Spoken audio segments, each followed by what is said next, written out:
영화 배우 그 조디 포스터가 주연한 콘택트라는 그 영화가 있습니다. 영화에서 조디 포스터는 아주 뛰어난 천체 물리학자입니다. 다른 별에도 인간과 같은 지적 생명체가 있는지를 연구하는 일에 매달렸는데 어느 날 그 베가성으로부터 오는 신호를 받게 됩니다. 베가성은 우리가 견우와 직녀할 때 그 직녀성을 말하는 것입니다. 그 신호는 바로 지구인을 베가로 초청하는 그런 내용이었습니다. 그래서 우여곡절 끝에 이 조디 포스터가 캡슐을 타고 베가성으로 가게 되는데요. 근데 그곳은 너무나 아름다운 그런 멋진 곳이었습니다. 아마 영화도 천국 같은 곳을 그렇게 묘사하려는 것 같은데 거기에서 그렇게 멋진 세상을 보고 또 이런저런 일들을 경험하고 다시 지구로 귀환하게 됩니다. 하지만 돌아와서 자기가 거기에서 경험한 것들을 아무리 이야기해도 사람들이 그것을 믿지 않는 것입니다. 자신이 캡슐을 타고 웜홀을 통과하고 베가성에 가서 그 아름다운 광경을 찬란한 광경을 보고 거기서 일어났던 일들을 설명을 해도 그렇게 믿지 않는 것입니다. 아무런 객관적인 증거가 없기 때문이죠. 자기는 분명히 그것을 보고 경험했는데 사람들은 그녀가 환각 상태에 빠졌거나 꿈을 꾸었다고 그렇게 생각하는 것입니다. 나중에 그 미국 국회 청문회에 증인으로 참석해서 당신이 우주에 다녀온 그 증거가 있느냐 그렇게 하니까 증거는 없지만은 나는 분명히 그곳에 갔다 왔고 그리고 보았다 그렇게만 반복해서 말합니다. 아마 이 영화를 보신 분들도 계실 텐데요. 굉장히 재미있는 유명한 SF 영화입니다. 그런데 우리가 한 가지 알고 봐야 하는 것은 이 영화는 칼 세건이라는 그 우주 천문학자의 소설을 영화로 만든 것인데 이 칼 세건은 불가지론자입니다. 그러니까 불가지론자는 신론자도 아니고 그렇다고 신을 인정하고 믿는 사람도 아니고 그래서 신의 존재는 알 수 없다라고 그렇게 주장하는 것입니다. 물론 그 영화도 기독교 신앙과 과학의 대화를 시도하려고 애를 쓰는 그런 모습이 보이지만은 어쨌든 그 해결할 수 없는 문제 제기를 할 뿐이라 그렇게 생각하고요. 우리가 이런 걸 감안하고 그렇게 그냥 영화로 보시면은 아주 재미있는 그런 영화입니다. 저는 이 영화를 보면서 신앙적인 상상을 많이 해보았습니다. 정말 어마어마한 그런 것을 보고 왔는데 물론 객관적인 증거를 제시할 수는 없지만은 하지만 그것이 다 사실인데 사람들이 그것을 믿지 않을 때 얼마나 답답할까 생각합니다. 여러분 기독교 신앙뿐만 아니라 지금 요한계시록의 말씀이 이와 같다고 볼 수 있습니다. 요한이 그야말로 환상 중에 천국에 갔다 온 그 이야기를 전하는 것입니다. 특히 천국에서 그 하나님의 보좌를 보았습니다. 그 보좌에 앉으신 하나님과 어린 양에게 찬양하는 그 모습은 너무너무 어마어마한 그런 모습이었습니다. 그리고 또 마지막 날에 일어날 그 일들을 보고 그것을 기록해서 7 교회에 보낸 내용이 요한계시록 아닙니까? 그래서 요한이 자기가 가서 보고 들은 것을 전하려고 하는 그래서 교회를 세우려고 하는 그 열정이 말씀을 통해서 많이 느껴집니다. 내가 보았다, 내가 들으니 하는 이야기들이 굉장히 자주 그렇게 요한계시록에 나옵니다. 오늘 본문 말씀도 이런 천국에 관한 비전을 우리들에게 보여주고 세상 마지막 때 일어날 그 결말을 우리들에게 알려주면서 오늘 우리가 어떻게 살아야 하는가, 오늘 우리의 삶을 돌아보게 권면하는 그런 말씀입니다. 우리가 이 말씀을 믿음으로 받아들인다면 정말 우리의 삶에 큰 도움과 위로가 은혜가 되리라 그렇게 믿습니다. 오늘은 7번째 나팔재앙에 관한 말씀입니다. 6번째 나팔재앙 후에 6번째 나팔재앙은 8장과 9장에서 나왔는데 이제 7번째 나팔재앙이 있기 전에 10장과 11장에서 막간의 내용이 있었습니다. 요한이 두루마리를 먹는 이야기, 그리고 성전을 지팡이 같은 갈대로 측정하라는 그 이야기와 또 두 증인이 큰 권능으로 사역하는 것에 관한 그 말씀이 막간의 내용으로 10장과 11장에서 있었습니다. 그리고 오늘 11장 15절에서 드디어 7번째 나팔 재앙이 일어납니다. 15절에 보시면은 일곱째 천사가 나팔을 불매 하늘에 큰 음성들이 나서 이르되 그렇게 했는데요. 일곱째 나팔이 불기 전에 10장과 11장에 긴 것을 할애하면서 뜸을 들이면서 일곱째 재앙이 무엇일까 기대하게 했는데 예상했던 것과는 정반대로 천국에서 찬양하는 모습이 그렇게 나옵니다. 옛날에 제가 대나무로 낚싯대를 만들어서 연못에 물고기를 잡으려고 던졌는데 큰 붕어가 걸린 줄 알고 그렇게 낚싯대를 들었더니만 거기에 뱀이 걸려온 적이 있습니다. 물뱀이 그렇게 물고 올라와서 제가 질겁을 했던 적이 있었는데요. 지금 일곱째 나팔이 울렸을 때는 이와 정반대의 일이 일어난 것입니다. 뱀과 같은 무시무시한 그런 재앙이 일어나는 줄 생각했는데 전혀 다른 찬양이 울려 퍼지게 됩니다. 그러니까 지옥의 모습이 아니라 천국의 그 모습이 보이게 됩니다. 그리고 그 천국에서의 찬양의 내용은 뭐냐 하면은 그리스도의 나라와 주님의 승리에 관한 그 찬양입니다. 우리 15절에서 17절을 같이 한번 읽어보겠습니다. 15절에서 17절 말씀 시작. 일곱째 천사가 나팔을 불매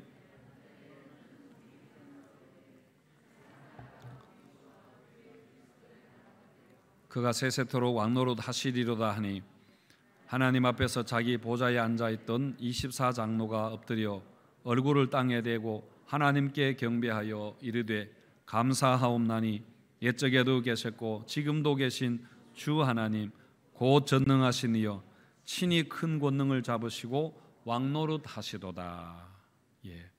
세상 나라가 그리스도의 나라가 되고 그리고 주님이 왕노릇 하시리라 하는 것이 그 주된 내용입니다. 세상 나라가 그리스도의 나라가 된다. 그래서 주님이 왕노릇 하시리라, 큰 권능으로 왕노릇 하시리라 하는 것에 대해서 제가 좀 다르게 한번 설명을 드리면요.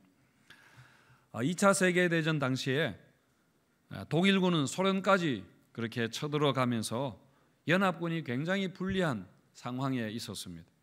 그러다가 결정적으로 연합군이 전세를 뒤집고 결국 전쟁을 승리로 이끌었던 그 전투가 바로 노르망디 상륙작전이었습니다. 1944년 6월 6일, 오늘이 6월 6일입니다마는 연합군은 이 노르망디 6월 6일에 노르망디 상륙작전을 하기로 그렇게 세우고 그 작전명을 D-Day라 그렇게 불렀습니다. 당시에 그 노르망디에는 독일에서 가장 유명했던 롬멜 장군이 지키고 있었는데 6월 초에 날씨가 굉장히 불손했습니다. 안개가 짙게 끼고 이렇게 하는 날이 계속되니까 연합군이 노르망디에 상륙하는 것은 불가능하다 그렇게 판단을 하고 이 롬멜 장군은 베를린으로 그렇게 돌아가게 됩니다. 하지만 오히려 연합군은 그런 악천후 속에서 물론 많은 희생이 있었습니다마는 기어이 상륙 작전을 감행해서 그렇게 성공을 하게 됩니다. 여러분 그 라이언 일병 구하기라는 그 영화 시작 장면이 바로 그 노르망디 상륙 작전을 배경으로 하는 굉장히 치열한 전쟁이 일어나는 그 모습인데요. 이렇게 연합군이 상륙 작전에 성공해서 거기에 교두보를 마련하니까 그곳으로 연합군의 보병과 그 전차들이 100만 명이 넘게 그렇게 거기에 투입이 되고 거기서 전세가 완전히 역전이 되고 말았습니다. 하지만 이 6월 6일이 연합군의 승리의 날은 아니었습니다. 그날이 전세를 뒤집은 결정적인 날, 정말 D-Day였지만은 독일군이 항복한 것은 그 후로 1년 후였습니다. 독일군이 항복을 선언한 그 날을 V-Day라, 승리의 날이라 그렇게 부릅니다. 그래서 이걸 가지고 예수님의 사역과 우리 크리스찬의 삶에 많이 비유합니다. D-Day와 V-Day에 관한 관계로 설명을 많이 합니다. 그러니까 예수님이 이 땅에 오시면서 하신 말씀이 하나님의 나라가 가까이 왔다 그렇게 선언하셨는데 그게 바로 D-Day가 시작이 된 것입니다. 그리고 오늘 말씀을 보시면은 요한계시록 말씀이 전체적으로 그렇습니다만은 세상 나라가 그리스도의 나라가 되었고 주님이 거기에 왕노릇 하신다 하는 것은 바로 V-Day에 관한 그런 선언의 말씀입니다. 그리고 그 주님의 승리를 경축하는 것이 바로 요한계시록과 오늘 본문에 나오는 그 찬양의 말씀입니다. 여러분, 이렇게 우리는 D-Day와 V-Day 사이에 살고 있습니다. 이걸 제가 다른 말로 한번 말을 표현해 보면은 우리는 기도와 찬양 사이에 있다, 그렇게 말해 볼 수 있습니다. 여러분, 우리가 이 땅에 살면서 여러 가지 많은 힘든 일, 부족한 것 때문에 기도를 하는데요, 그 기도를 통틀어서 한마디로 말하면은 바로 하나님의 나라가 임하소서입니다. 하나님이 우리를, 내 삶을 다스리소서입니다. 그리고 주님의 승리를 우리가 기원하는 것이죠. 주님이 이 땅을 다스리기를 그렇게 우리가 기원하는 것입니다. 그래서 나의 이 억울함을 풀어주시고 이 연약함을 주님이 도와주시도록, 그래서 하나님이 이 땅을 완전히 하나님 나라로 다스려 주시고, 그리고 하나님이 내 삶을 다스려 주셔서, 그리고 내 삶을 통해서 내 삶의 주인이 되시고 하나님의 뜻이 이루어지기를 기도하는 것이 사실 우리 기도의 여러분 내용입니다. 하지만 계시록 말씀을 통해서 우리에게는 확실한 승리의 날 V-Day가 있다는 것을 우리에게 알려주고 있습니다. 그래서 우리에게 이 고난 중에서도 찬양하게 하시는 거죠. 이 세상의 어떤 위협 가운데서 낙심하지 않도록 그렇게 하는 것입니다. 우리에게는 확실한 V-Day가 있다는 것입니다. 비록 우리에게 고난이 있다 하더라도 결국은 우리가 승리할 것이기 때문에, 그래서 고난 중에서도 그 영광을, 장차 우리에게 주실 영광을 바라보며 고난 중에서도 즐거워하고 찬양하라는 그 위로의 말씀입니다. 심지어 우리가 장례식에 가서도 여러분 찬양하지 않습니까? 그것은 슬픈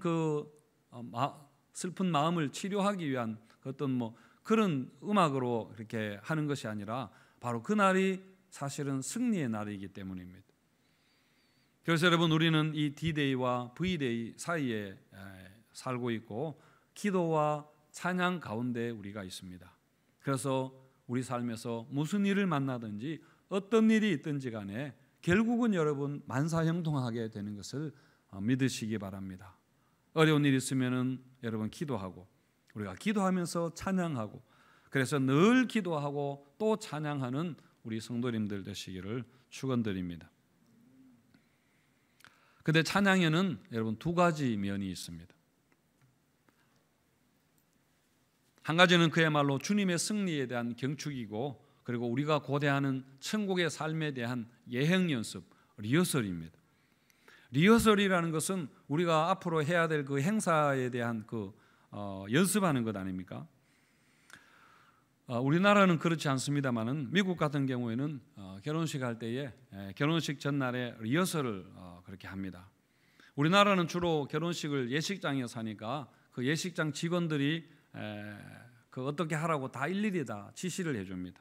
인사하라, 또 박수 치라고 이렇게 하고, 앉아라 서라 다 그렇게 말해주니까 사실 리허설이 필요 없을 수도 있습니다만은, 그렇지 않은 상황에서는 리허설을 하지 않으면은 결혼식이 사실은 엉망이 됩니다. 실수투성이가 되는 것이죠. 그래서 리허설을 하는데, 리허설할 때 신랑 신부와 주례 목사님과 또 양가 부모님과 들러리들이 다 참석을 해서, 그래서 그 다음 날 있을 결혼식을 반복해서 계속 그렇게 연습을 합니다. 그리고 리허설이 끝나고 또 참석한 사람들이 저녁 식사를 함께 하면서 마치 전야제와 같은 그런 순서를 가지기도 하는데요. 우리가 주일에 드리는 예배가 이런 리허설과 같다고 그렇게 한번 비유해 볼 수도 있습니다. 우리에게 곧 있을 천국 찬양에 대한 여러분 리허설입니다. 우리가 천국에 가면은 정말 찬양할 텐데, 하나님의 너무 어마어마한 영광에 우리가 계속해서 찬양할 텐데, 그리고 또 하나님의 왕되심을 우리가 즐거워하고 악의 세력을 이기신 것을 우리가 기뻐할 텐데요. 여기에서 그것을 미리 맛보기를 우리가 하는 것입니다. 그리고 우리가 천국 백성이라는 것을 확인하고 천국 백성이 어떻게 살아야 하는가 하는 것을 우리가 이 예배를 통해서 돌아보는 것이죠. 찬양에는 이런 면이 있을 뿐 아니라 또 다른 면이 있습니다. 뭐냐면은 바로 악에 대한 심판의 선언입니다. 악의 세력의 패배에 대한 그런 선언입니다. 오늘 말씀에서 7번째 나팔이 울렸는데 재앙이 오는 것이 아니라 찬양하는 모습이 나오는 게 의외라고 그렇게 말씀을 드렸는데, 그런데 그것은 여러분 카메라가 한쪽 팽만 비추어서 그렇습니다.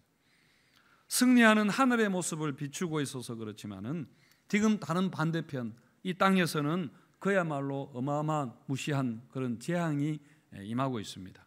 악의 세력에 대한 하나님의 심판이 일어나고 있는 것입니다. 그래서 18절 말씀해 보시면은 이방들이 분노하며 주의 진노가 내려 죽은 자들을 심판하시며 또 종선지자들과 성도들과 또 작은 자든지 큰 자든지 주의 이름을 경외하는 자들에게 상 주시며 또 땅을 망하게 하는 자들을 멸망시키실 때로소이다. 그렇게 합니다. 분노하는 자에게 주님의 분노가 내리고, 그리고 하나님에게 분노하는 자에게 하나님의 분노가 내리고, 땅을 망하게 하는 자들을 하나님이 멸망하게 한다. 언어 유희입니다마는 여러분 이방들이 분노한다는 것 시편 2편의 말씀을 인용한 것인데, 말이 곱비에 매여서 곱비에서 벗어나려고 날뛰는 것을 그렇게 이야기합니다. 하나님의 심판이 선언되었을 때에, 거기에 하나님의 통치가 이루어졌을 때에 격렬하게 반대하고 저항하는 것이죠. 그래서 그렇게 그들이 날뛰지만은 그러나 이미 하나님의 진노의 대접이 그들 위에 쏟아 부어진 것입니다. 여러분 찬양에는 이런 양면이 있습니다. 찬양은 하나님의 승리에 대한 축하이면서 또 악의 세력에 대한 패배를 선언한다는 그런 양면이 있습니다. 이방들이 분노한다는 말씀처럼 지금 이 땅에는 아직 악의 세력들이 여러분 날뛰고 있고 득세하고 있습니다. 악의 세력들이 사람들에게 계속해서 탐욕을 주고 우상 숭배를 하게 하고, 그래서 살인을 저지르게 하고 폭행을 저지르게 하고 힘과 권력으로 약자들을 착취하게 그렇게 하고 있습니다. 땅을 망하게 한다 했는데 물론 이게 우상 숭배를 말하는 것이지만은 하여튼 사람들이 미쳐 날뛰게 그렇게 뒤에서 악의 세력이 조종하고 있습니다. 계속 내일에 대한 염려와 불안과 두려움으로 정신없이 일하게 하고, 그래서 사람들의 몸과 마음을 지치게 만들고 그 모든 것을 다 고갈시켜 버립니다. 그래서 가정에 들어오면은 그야말로 가족을 돌볼 겨를도 없고 완전히 그냥 기진맥진해 버리는 것이죠. 그럼 가정은 가정대로 아파하고 갈등하고 그렇게 가정부터 파괴가 되는 것 아닙니까? 이런 미친 세상에서 뒤처지는 사람들은, 실력이 없는 사람들은 소외가 됩니다. 그러면은 거기에 따른 우울증이 오게 되고 많은 정신적 질환이 지금 생기고 있는 것이죠. 정말 악의 세력들이 뒤에서 조종해서 이 땅과 사람들을 망하는 길로 그렇게 끌고 있습니다. 그래서 여러분 우리가 주일 예배 드리는 것이 중요합니다. 주일 예배 드리는 것은 이런 세상의 다스림, 세상의 방식을 우리가 거부하고 하나님의 다스림 안으로 들어와서 우리가 시간을 끊고, 그래서 하나님의 평안과 그 하늘의 안식을 누리는 시간입니다. 하나님 우리의 선한 목자가 되셔서 우리에게 부족함 없다는 것을 계속해서 그렇게 알게 하고, 그리고 그 은혜를 기뻐하고 찬양하게 하고, 그리고 우리가 하나님의 백성이라는 것을 이 자리에서 다시 한번 확인하고, 결국 하나님 백성으로서 어떻게 살아가야 하는가 하는 것을 우리가 다시 한번 다짐하는 시간이죠. 그래서 여러분 이 예배 시간에는 모든 세상 근심과 걱정과 염려를 다 내려놓으시고 오직 하나님만 바라고 즐거워하는 그런 참 예배 시간 되시기를 축원드립니다. 그리고 여러분 이 찬양은 증인사역의 결과라고 볼 수 있습니다. 오늘 본문 앞에 10장과 11장에서 내용은 모두 다 증인사역에 관한 것이었습니다. 10장에서는 요한이 두루마리를 먹은 후에 다시 가서 예언하라 그렇게 하셨습니다. 그리고 11장에서는 두 증인이 하나님께 큰 권능을 받고 증언하다가 고난받고 죽었다가 다시 살아서 하늘로 올라가는 것에 관한 그런 말씀이었습니다.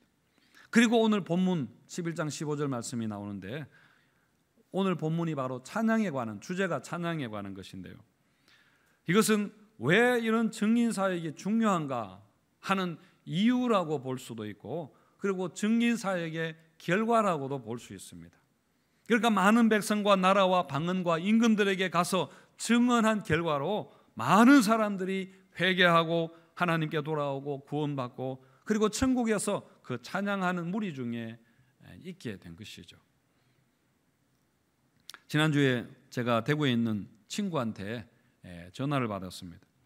이번에 그 교회에서 장로 투표하는데 장로로 피택이 되어서 좋아하면서 저한테 그렇게 전화했습니다. 제 고향 친구인데 제가 아주 어렸을 때 그 친구를 교회에 데리고 갔거든요. 그리고 고등학교 때 다시 한번 그 친구를 교회에 데리고 갔습니다. 같은 사람을 2번 전도한 것입니다. 그 친구와 제가 고등학교 다니러 이제 시골에서 대구로 나오면서 학교가 서로 달랐기 때문에 서로 연락 없이 그냥 지냈습니다. 요즘처럼 핸드폰이 있거나 전화가 있거나 그래 하지 않았으니까. 그런데 하루는 이 친구가 어떻게 지내는가 걱정이 되면서 궁금해서 제가 그 학교를 한번 찾아갔습니다. 그런데 아니나 다를까 이 친구가 학교 생활에 적응하지 못하고 학교를 그만둘 그런 지경이 되도록 굉장히 방황하고 있었습니다. 그래서 제가 그 다음 주에 바로 교회에 오라고 해서 교회에 데리고 갔죠. 저는 이제 고등부를 마치고 그 교회를 떠났지만은 그 친구는 지금까지 그 교회에 남아서 이번에 장로가 되었습니다. 40년 만에 그 교회가 이제 40년 만에 재수 삼수하고 이번에 드디어 장로가 되었습니다. 그 친구는 자기 평생에 가장 감사한 일이 있다면은 저를 따라서 교회 간 것이라고 그렇게 늘 이야기합니다. 그 친구가 자기 팔남매인데 그 다 전도해서 부모님까지 다 전도해서 예수 믿게 한 것도 사실은 굉장한 일 아닙니까? 그런데 무엇보다도 정말 파란만장한 그 삶에서 자신을 붙들어 주었던 것은 바로 교회였고 바로 신앙이었다고 그렇게 늘 고백하는 친구입니다. 저는 그 친구가 장로되었다는 소식이 사실 굉장히 기뻤습니다. 그리고 너무 자랑스러웠습니다. 여러분, 증인사역의 결과가 찬양이라는 것이 이런 게 아니겠습니까? 천국에서 찬양하는 무리들은 모두 여러분 누군가의 증인사역의 열매들입니다. 많은 나라와 백성과 방언과 임금들에게 가서 복음을 전했던 그 결과로 그들이 믿고 천국 가서 찬양대에 서게 된 것 아닙니까? 그리고 여러분, 이것이 우리가 받게 될 하나님의 상급입니다. 오늘 18절 말씀에서도 작은 자든지 큰 자든지 주의 이름을 경외하는 자들에게 상을 주신다 그렇게 했는데, 여러분들도 가족을 전도하고 친구를 전도하고 심지어 모르는 사람들을 그렇게 전도해서 하나님을 믿게 하는 것, 하나님을 찬양하는 일에 대해서 하나님께서 분명히 상을 주실 것입니다. 물론 여러분, 우리가 예수 믿고 구원받았다는 그 자체가 가장 큰 상입니다만은 이런 상급을 여러분 바라보시면서 오늘 우리가 믿는 이 신앙 확실하다는 것 다시 한번 확인하시고 이 신앙을 열심히 전하는 우리 모두가 되시기를 축원드립니다. 말씀을 맺겠습니다.